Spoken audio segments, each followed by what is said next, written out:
Hello there, and welcome back. Now today, I am going to switch things up. A surprise, to be sure, but a welcome one. Sometimes if I just miss something, I either don't cover it or talk about it so later on that it's actually embarrassing. Today, we're going to be doing the latter. Yes, talking about something so later on that it's a bit embarrassing that it flew under my radar at the time. A new album by the pretty reckless named Death by Rock and Roll. It's an older record, but it checks out. And this is thanks to the wonderful sleuthing made by the YouTube comments. You see, I read them, each and every one of them. And it was pointed out to me, thank you, Terry, that, and to be fair, it's a band whose style is not necessarily my go-to, so I didn't really pay much attention at the time.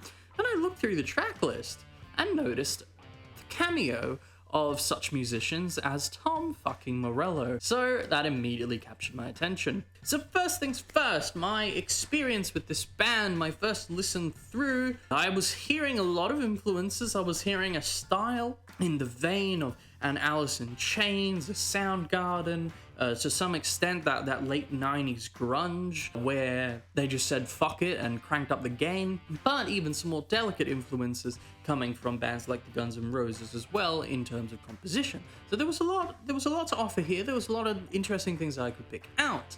More in the modern scene, to be honest, they reminded me a bit of Bring Me the Horizon, if that makes sense, especially in those first couple of tracks. And before we go on any further, let me just take a quick spicy moment to remind you to subscribe down below. We are almost at 100 subscribers. Speaking of which, why don't we do the usual thing that we do here and look at a couple of the notable tracks, in my opinion. First things first, title track, Death by Rock and Roll. High gain, crunchy song, very aggressive, booming. And as I make it a point to mention every single time that I don't normally love stuff that's this distorted, I was quite interested in the tone when I popped the song on because I thought that it was very well integrated within the mix. The production quality was in fact very high.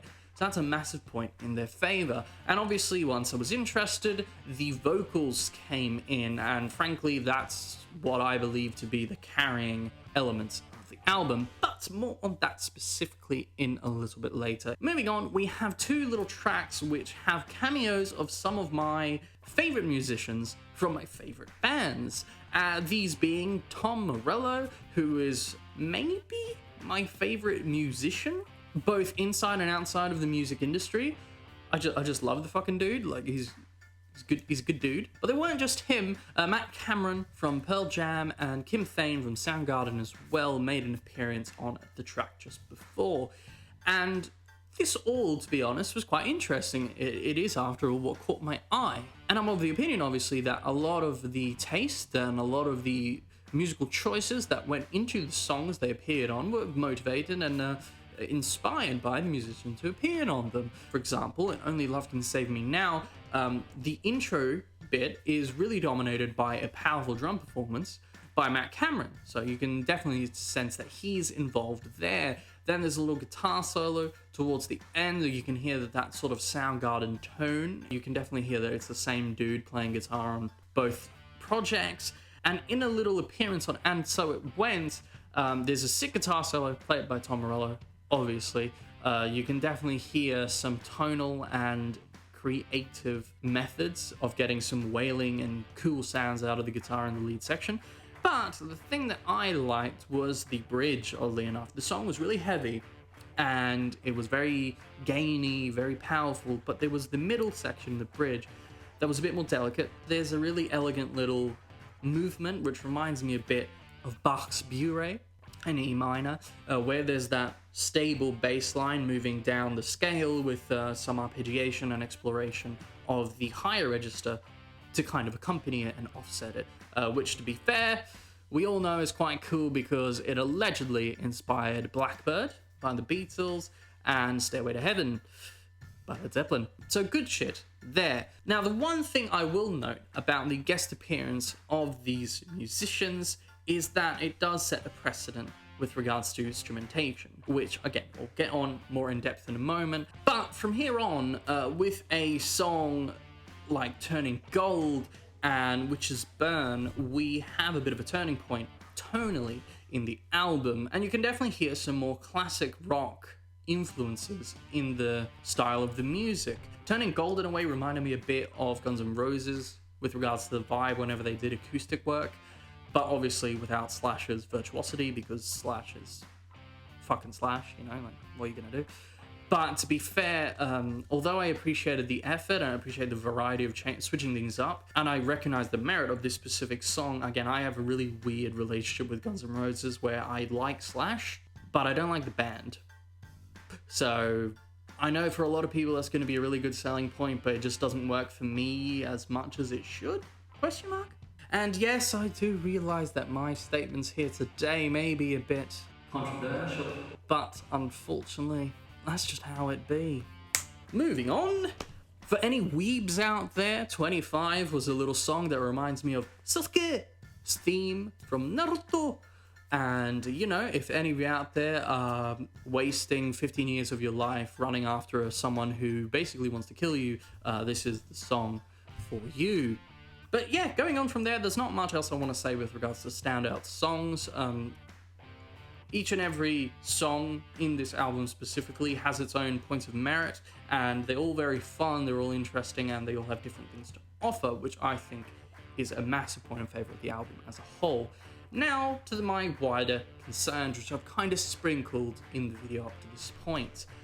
Firstly, the vocal performance. As you heard earlier, I compared the sound and the flair of this band to a lot of greats that preceded it, and even a really successful and amazing band that's really active right now, being Bring Me the Horizon. Obviously, each and every one of these bands stands out because they have something unique going on. They have their own flair, but there's a shared nucleus of style. And in this specific case, the Pretty Reckless stand out because of Taylor Momsen's vocal. Most of these bands have a dude singing. You know, that's the case. And I think that it's such a refreshing palate cleanser to have a female voice take the lead, because in a way, it sounds better to my ear within this specific context. I mean, I can't imagine this album with a male lead, if that makes sense. The ability of her voice to be at the same time extremely powerful, belting out some falsetto and really shouting and getting the tone of the songs right on point, while still having a certain degree of emotion, is my greatest selling point for the album itself. It's refreshing, it's interesting, it's different. But there are some negatives. I've noticed that I'm tending to be really positive in all my reviews up to this point, and you know, anytime I talk about some music, because that's the kind of dude I am. I like listening to cool music, and I like saying good things about people, because it's nice, you know? Like, yeah, I don't need an excuse to be fucking nice to people, do I? But in this specific case, it's not really me being a dick, but the one thing that got me interested in the album in the first place was these guest appearances of musicians. But those names allured me, they attracted me. And I believe that having these talented musicians who've achieved massive degrees of success in their own right, in their own projects, come in and help you out and give you some practical and technical assistance, you know, like they're physically giving you some of their work. Although it's a great idea, like it's really tasteful, because those pieces, you could definitely tell there was outside third-party interpretation, inspiration going into it, which was so refreshing for the rest of the album. The problem is, though, that these musicians are amazing. These musicians are successful because they're so good. And it just kind of felt like the musicianship in those two songs, when they had the external assistance, was just that much higher than the quality of the rest of the album. Putting such legends in their own rights, in their own instrumentation, so early in the album sets a very high bar with regards to expectations with what you should sort of want to hear for the rest of it, which, you know, you can't really match up to Tom Morello, can you? Like, it's Tom fucking Morello. Like, what are you gonna do? It was sort of kind of, if you're part of my French, a bit of a boner killer. But I still kind of feel that if they had split up the appearances and put one in the beginning and one at the end, that would have been a really interesting way to have a starting point and a climax. But, you know, it's not really that big of a concern in the grand scheme. Nonetheless, I did just mention a starting point and a climax. And for any of you out there who've been following me for a little bit, you'll be aware that when I listen to music and when I look at an album as a whole, think of my thoughts on the Smith Kotzen project, you can think of my thoughts on the Kings of Leon album, which came out not too long ago, one of my greatest concerns with the Kings of Leon's album was that I like my albums, I like to interpret and understand my albums as one big listening experience. I don't like thinking that there's just a bunch of songs put in together because they were all written at the same time. That's just shit. That's like, you know, that to me seems like there's no effort put into it. And Death by Rock and Roll really gets that for me. It has a starting point which is really heavy, gloomy, energetic, but with a predominant negativity in a way that kind of clouds the music, and it carries on up to the middle point of the album and then starts turning back into a lighter and lighter and lighter theme, which is reflected as well by the choices in the instrumentation. They start using acoustic instruments, the vocals start getting less and less broken up in a way, they start veering towards more melodic lines with a bit more clarity and precision on the melodies, and it just, you know, you can definitely hear that they had a very clear project in mind, a lot of cool ideas with regards to the album, and to me this is such a good quality. My experience listening to the album start to finish was in fact a positive one. You know, I liked listening to, oh, we go from here to here to here.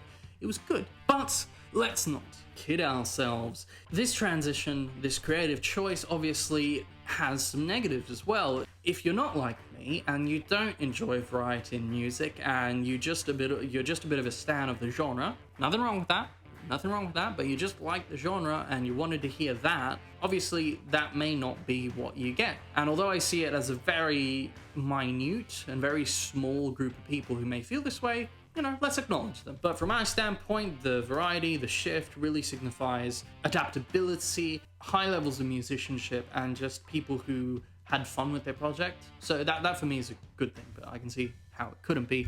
But all things considered, I've bitten your ear off more than enough about the album. I hope you enjoyed my thoughts. I had a good time listening to the album. It had a lot more to offer than I thought it may have had upon my first 3 minutes of listening, and I was pleasantly surprised. I obviously look forward to hearing some more from them in the future. I think the fact that Tom Morello appeared on the album really is such a massive selling point that if you haven't heard it yet, you should go back and give it a listen. If you want to hear my thoughts on another album or something which, you know, didn't come out in the past 2 weeks, feel free to tell us down below. If I like the music, I'll probably talk about it, and here we are. And now that we're at the end here, let me just take a moment to thank everyone very much for all the support. It's been pretty cool. We are very close to 100 subscribers, and that is a feeling that I'm not going to forget anytime soon.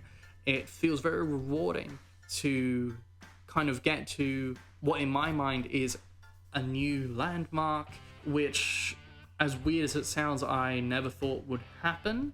You know, I'm still in my head just a dude listening to music and saying what he thinks about it, so it still puts things in perspective, I suppose.